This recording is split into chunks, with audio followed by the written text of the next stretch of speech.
الحمد لله العزيز الغفار الكريم الستار.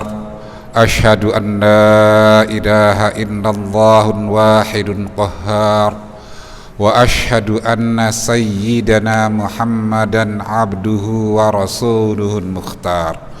اللهم فصل وسلم على نبيك محمد إمام المتقين وقدوة أولي الأبصار، وعلى آله وأصحابه الأخيار، وعلى من اتبعهم بإحسان إلى يوم القرار.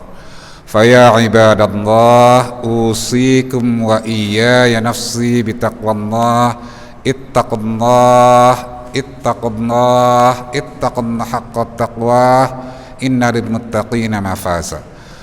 وقد قال الله تعالى في القرآن العظيم: أعوذ بالله من الشيطان الرجيم، استعينوا بالصبر والصلاة وإنها لكبيرة إلا على الخاشعين الذين يظنون أنهم ملاقو ربهم وأنهم إليه راجعون. وقد قال رسول الله صلى الله عليه وسلم: Inna bainar rajuli wa bainash syirki wal kufri tarkas shalah. Akhrajahu Muslim. Jamaah Jum'ah rahimakumullah. Salat adalah hal yang begitu penting bagi seorang muslim, karena salat merupakan pembeda antara orang yang memiliki keimanan dan tidak memiliki keimanan, antara orang mukmin dan orang kafir. Sebagaimana yang dinyatakan oleh Rasulullah, inna bainar rajuli wasyirki wal kufri tarkas shalah. Sesungguhnya yang membedakan antara seorang mukmin dan orang musyrik dan orang kafir adalah meninggalkan sholat. Hadis riwayat Muslim. Karenanya kemudian kedudukan sholat itu luar biasa dalam agama ini.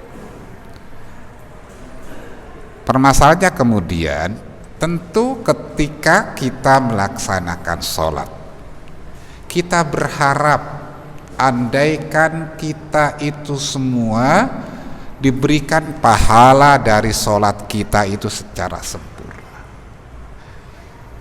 Khatib yakin tidak ada orang yang melakukan kebaikan itu kemudian tidak menginginkan pahalanya sempurna. Semuanya pasti berharap diberikan pahala sempurna.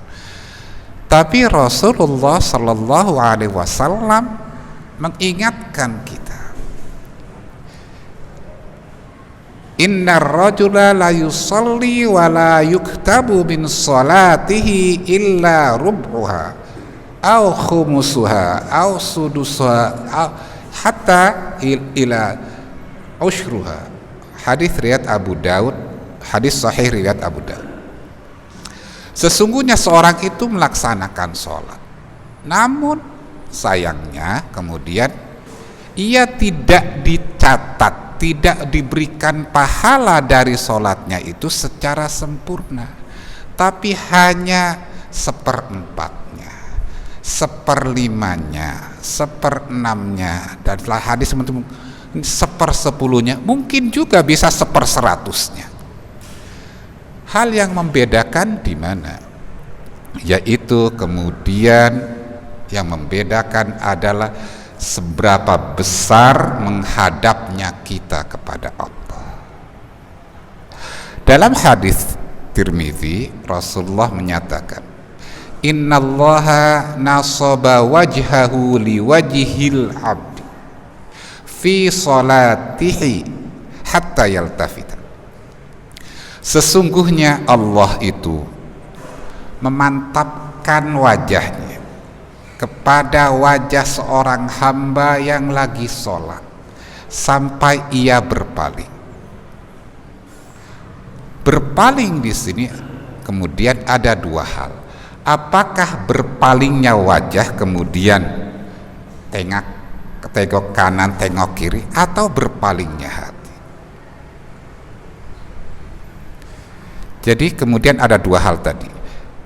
Maka dalam khutbah singkat ini khatib ingin mungkin berbicara tentang sholat kita yang ringkas saja.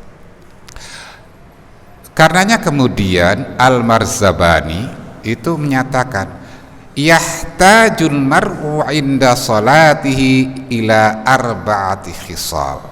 Orang kalau lagi sholat itu membutuhkan 4 hal. Apa itu?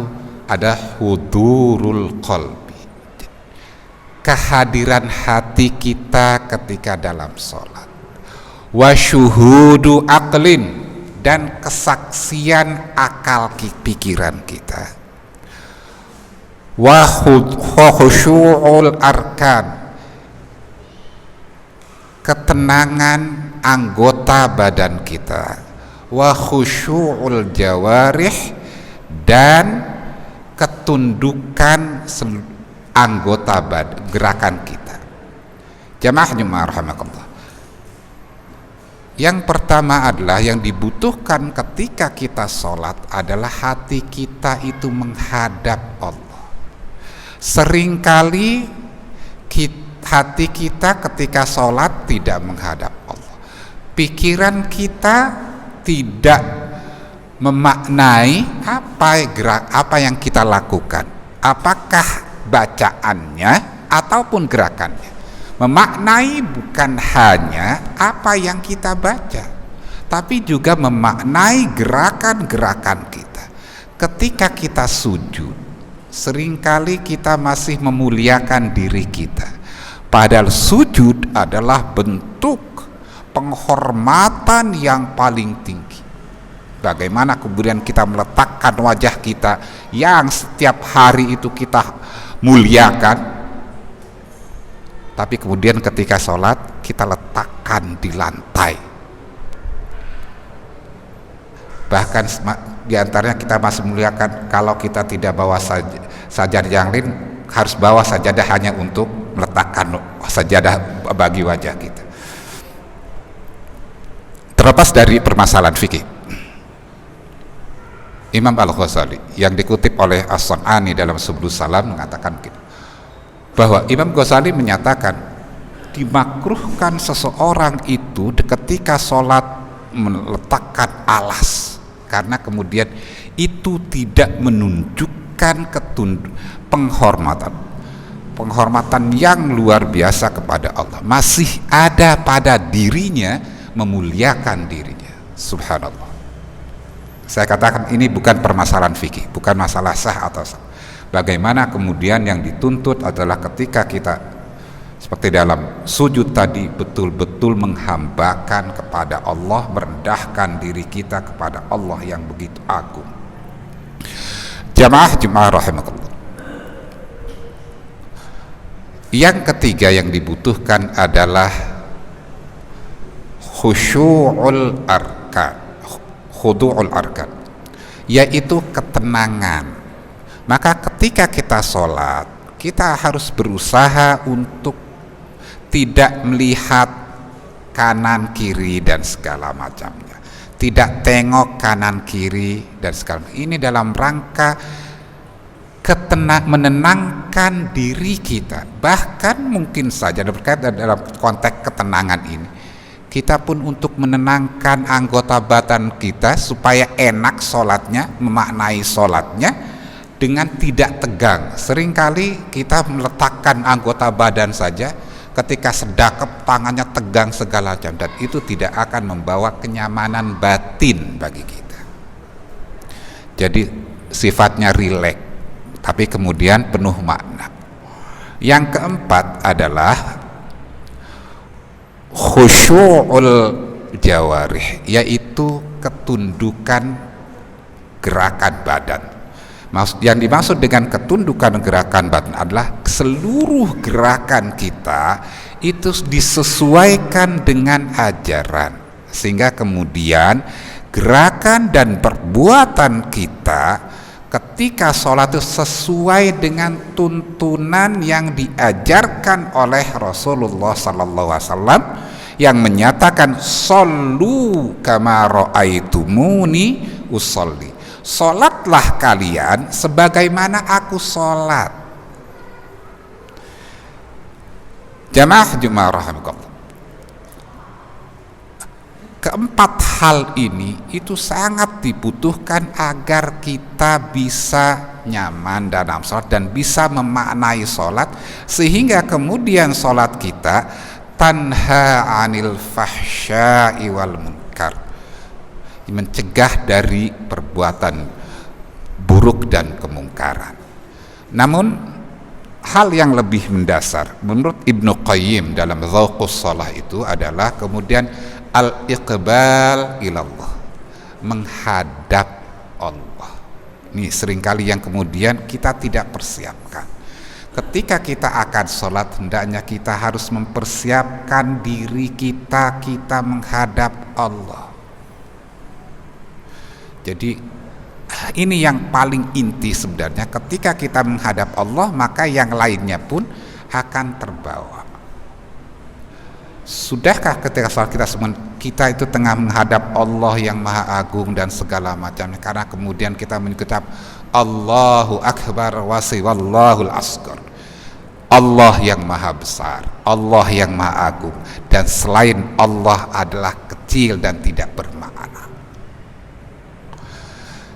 Karenanya kemudian dalam surat Al-Baqarah yang khatib bacakan di awal khutbah tadi, ista'inu bis sabri was shalah, minta tolonglah kalian bis sabri was shalah, dengan sabar. Wa innaha lakabiratun illa 'alal khashiin, sesungguhnya salat itu begitu kecuali orang. Siapa mereka?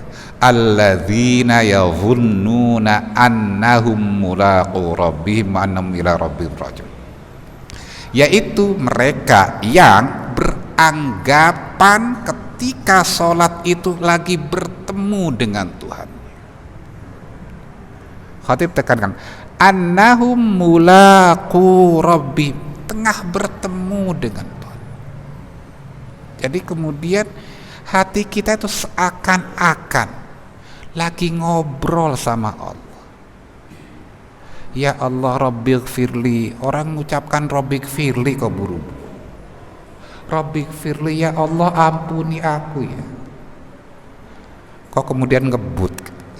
Kan seakan hatinya, antara hati dan ucapan kemudian tidak nyambung. Antara akal dan ucapannya tidak sesuai. Maka hal yang paling pokok adalah bagaimana menghadirkan hati kita seakan-akan tengah menghadap Allah dan kita berdialog dengan Allah dengan memaknai bacaan dan gerakan dari sholat kita, sehingga kemudian sholat kita bermakna dan diberikan balasan oleh Allah secara sempurna. Mudah-mudahan khutbah singkat ini bisa memberikan satu inspirasi bagi para jamaah untuk terus memperbaiki salat yang begitu penting kedudukannya dalam Islam.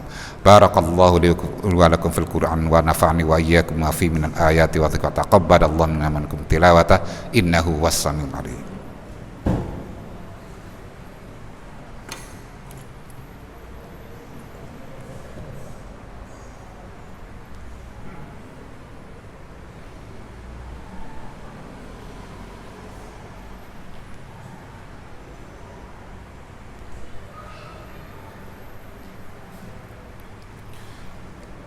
Innal hamdalillah nahmaduhu wa nasta'inuhu wa nastaghfiruh wa na'udzu billahi minasy syururi anfusina wa min sayyiati a'malina may yahdihillahu fala mudilla lahu wa may yudlilhu fala hadiya lahu. Asyhadu an la ilaha illallah wahdahu la syarika lahu wa asyhadu anna sayyidana Muhammadan abduhu wa rasuluh la nabiyya ba'da. Allahumma salli wa sallim ala nabiyyika Muhammad wa ala alihi wa ashabihi wa man tabi'ahum bi ihsanin ila yaumil qiyamah. Fa ya ibadallah, usikum wa iyaya nafsi bi taqwallah, ittaqullah haqqa taqwa wa la tamutunna illa wa antum muslimun. Inna Allaha wa malaikatahu yusalluna 'alan nabi ya ayyuhalladzina amanu sallu 'alaihi wa sallimu taslima. Allahumma salli 'ala sayyidina Muhammad fil awwalin wal akhirin wa barik wa sallim wa radiyallahu ta'ala an sadatina ashabina rasulillah ajma'in. Rabbana zalamna anfusana wa in lam taghfir lana wa tarhamna lanakunanna khasirin. Rabbana ighfir lana wa liwalidina wa li jami'il muslimin wal muslimat wal mu'minin wal mu'minat al ahya' minhum wal amwat. Rabbana la tada' lana dhanban illa ghafartah wa la hamman illa farajtah wa la 'aiban illa satartah wa la daynan illa qadaitah wa la maridan illa syafaitah wa la mubtalan illa 'afaitah wa la hajatan min hawaijid dunya wal akhirati hiya laka ridha illa qadaitah ya arhamar rahimin wa ya mujibas sa'irin. Rabbana a'inna ala dzikrika wa syukrika wa husni ibadatik. Rabbana atina fid dunya hasanah wa fil akhirati hasanah wa qina adzabannar. Ibadallah, innallaha ya'muru bil 'adli wal ihsan wa ita'i dzil qurba wa yanha 'anil fahsya'i wal munkari wal baghi ya'izukum la'allakum tadhakkarun. Aqimus shalah.